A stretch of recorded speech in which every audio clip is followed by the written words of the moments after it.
Hello guys, yan pong nakikita nyong white na dog. Yan po si Snow. So bali sumusuka po siya niyang time na yan kasi possible na late na naman po ang kanyang pagkain. So sumusuka po sila ng yellow foamy na suka. So bali 2 beses po yan. Yan yung una niyang suka. So papangalawa pa siya yan.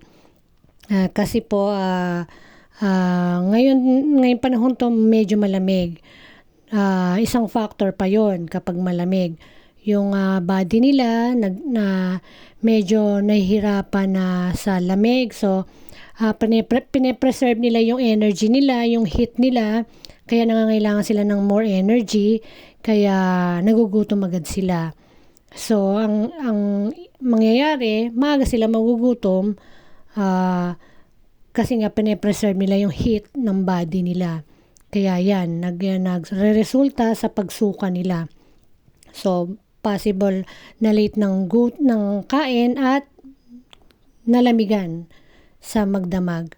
Yun yung mga factor kung bakit sila sumusuka. Kaya naman, let's make sure na hindi rin sila lamigin.